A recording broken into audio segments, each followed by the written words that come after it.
So, good evening, friends. Meeting again in the session of Stuart Close Philosophy, and we're discussing the second chapter, that is the general interpretation from the Stuart Close. First of all, a very happy new year to all of you, and expect that every one of you will going to achieve something in this specific 2025. I am damn sure that you will going to learn homeopathy by heart within this year and definitely achieve success in your practice as well as in your curriculum. So, a very happy new year to start with the session, and then we'll start toward the or turn toward the subject. So, general interpretation is the chapter written by Stuart Close in order to explain exactly the correlation between the modern science and homeopathy. He has started the chapter by giving 8 specific dictums, laws of the biology, physics, chemistry, the basic sciences, and how it is correlated in relation with the homeopathic principles he tried to explain over there. Then he turned to explain exactly the causes of diseases, and where he says that there is not a single cause behind any event. And same is applicable when we think about the causes of diseases. The single cause never produces any disease. There are multiple causes which comes together and then the disease develops. To which he has divided it into 2 parts. First, he called it as a prima causa morbi, a primary superficial cause of the disease. And second is secondary cause, where many causes comes together, out of which the first is the peculiar corporeal constitution. Number 2 is his predisposition. Number 3 is his susceptibility. And number 4 is the environment of the patient. And when these secondary causes are for the prima causa morbi to develop the disease, then prima causa morbi develops the disease. Otherwise, it never. So, disease should be there inside, then the factor which from outside troubles you, otherwise it cannot. So, two things are important in order to develop a disease or to constitute a disease. We have left on that same note in the last lecture, where on page number 12 and in the paragraph, he says two things thus constitute disease. Number one, that is first, the qualities of the organism. What, what are the qualities? These are the 4 qualities. Same qualities. That is the first is the peculiar corporeal constitution. Number 2 is predisposition. Number 3 is susceptibility. And number 4, the environment of the patient, which constitute the conditions for the disease. And second, the external causes of the disease. So both things are necessary. There should be some condition present in order to develop a disease, then disease develops. Otherwise, it never. And if it is there, but still, if external factor is not there, disease will not develop.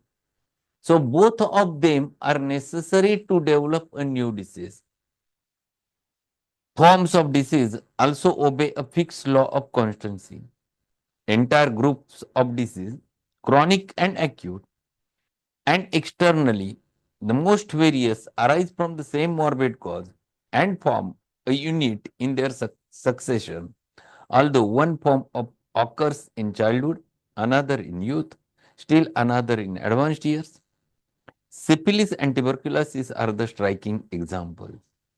So, one more law which he is explaining, which is called as the law of constancy, or means there are very much different types of diseases and forms of diseases.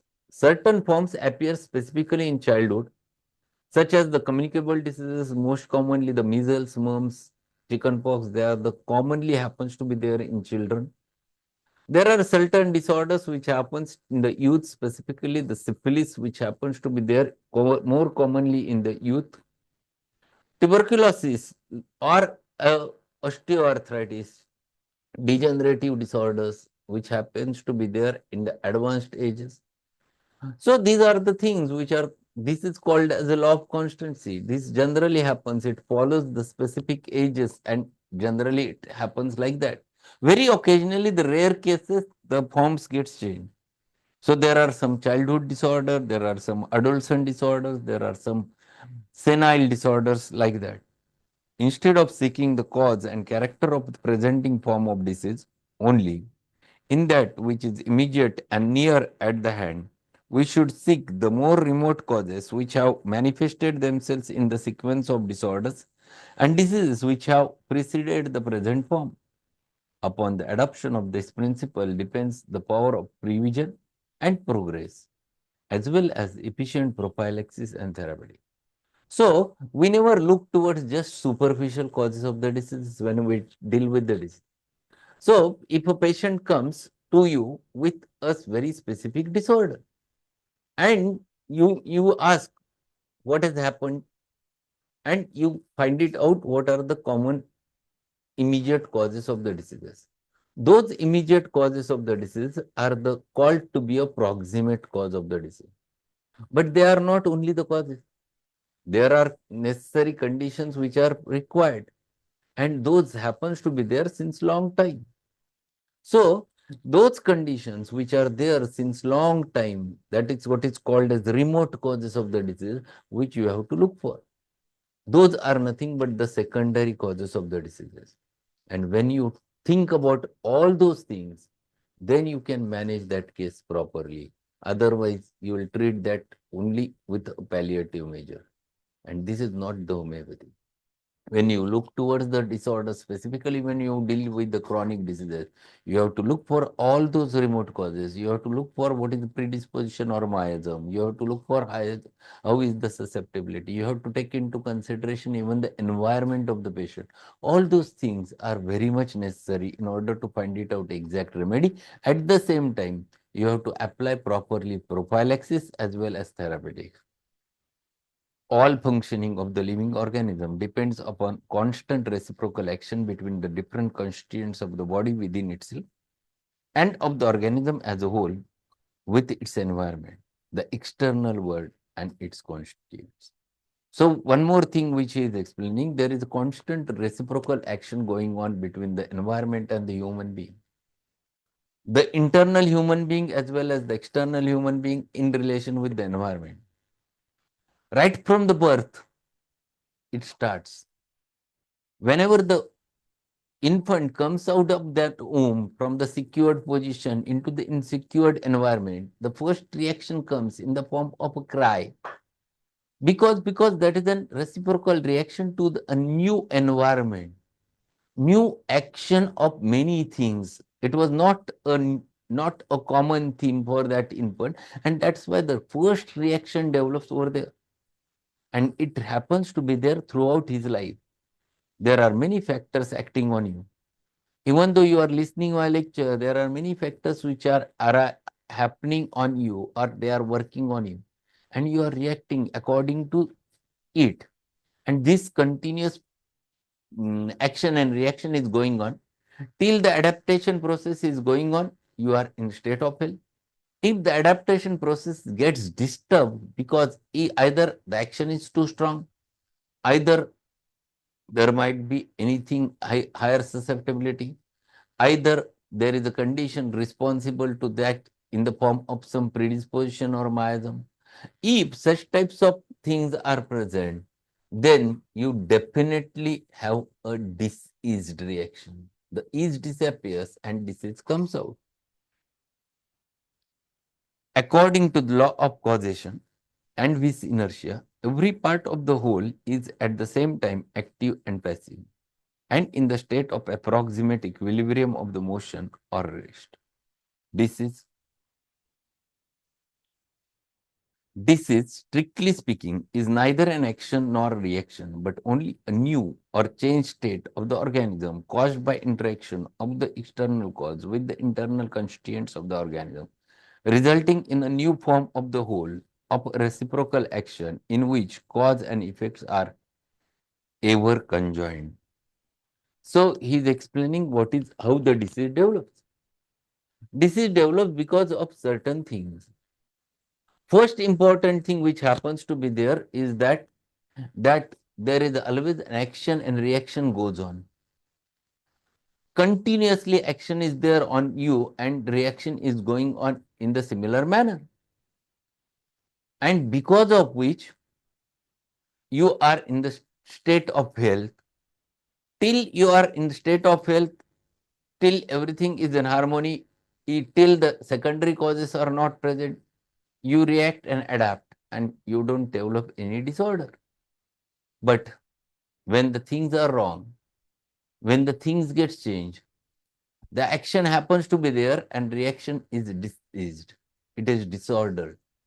Because there is either something is wrong with the secondary causes, and because of which the reaction comes out. And when such types of reactions comes out, the ease disappears, the order disappears, and there is a disorder or disease. So this is nothing but the change of state from the state of health to the state of disease. This is how it goes. This is how it changes. Physically speaking, forces are the properties of the substances or body. They are divided. They may be divided into changeable and unchangeable forces. Only those properties which are specific of the bodies under all circumstances, which are necessary and constant, and which isolate them perfectly from all other bodies and give each its individuality, can properly be called forces. Such, for example, are the specific gravity of each separate body, the property of the body which determines the constant equivalence of its combination with hydrogen or oxygen, and or the specific individual qualities of the organic forms. Any change in the bodies produced by external cause takes place only within their changeable forces or properties, as in their volume, density, color, or manner of the chemical combination. So there are many factors which happens, and because of which there are changes happens to be there in changeable state only. It is not that your constitution will going to change immediately. There is something happens around you. You are sitting over there and all of a sudden lion comes. It is a very acute reaction which develops over there, and you saw the lion, immediately a fear develops. The moment it works in your brain, immediately there is an instantaneous reaction on the adrenals to secrete the adrenocorticosteroids, the adrenaline and noradrenaline, and immediately your heart starts beating very fast, a palpitation develops. How this change of state has happened? Because the elements which are changeable reacts to the situation. Your body remains as it is.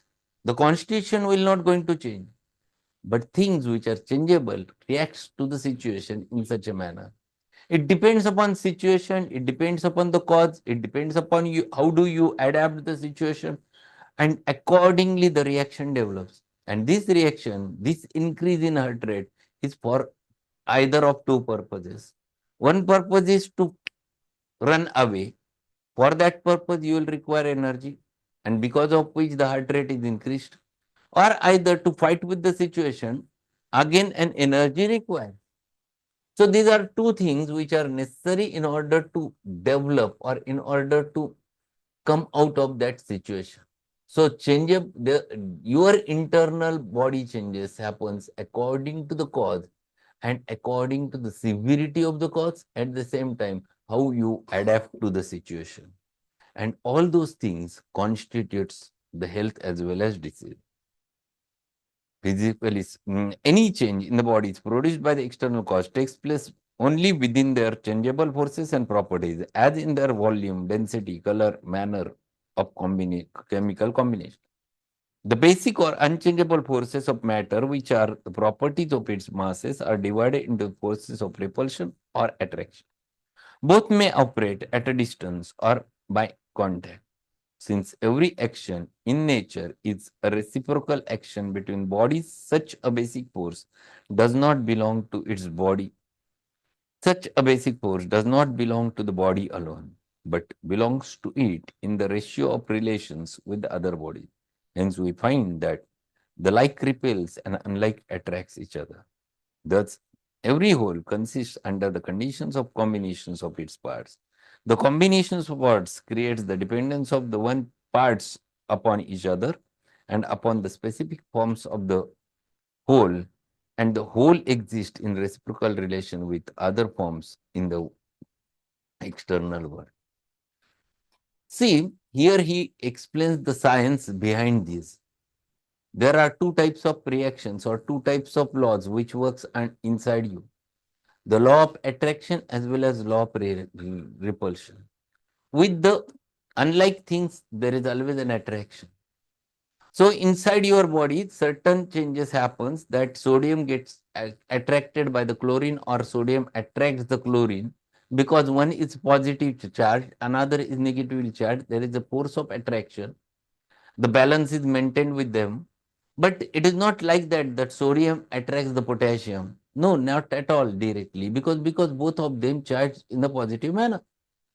So the reaction happens inside your body in such a manner, and those changes happens so fluently or so efficiently on the basis of some external causes. And that's why these reactions which happens at the cellular level, which are not visible to your naked eyes, which also works on the basis of the laws of attraction and laws of repulsion.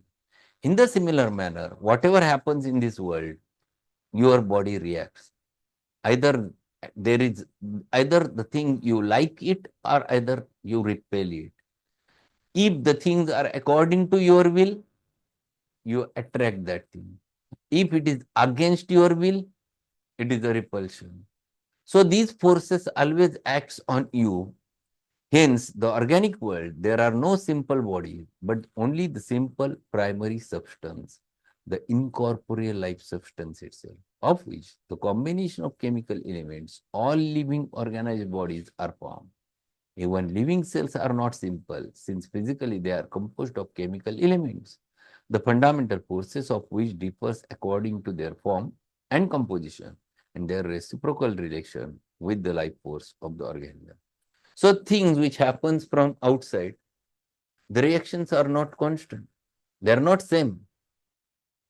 If there are 10 people present in the hall and something happens, the action is same. But reaction is different because everyone's form is absolutely a different.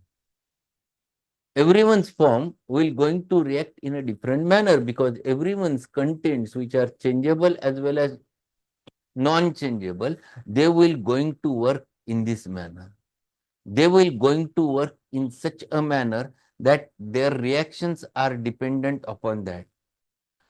The action happened, that lion comes, someone fights, someone flights, someone, there is instantaneous, so frightening reaction that it produces something over there.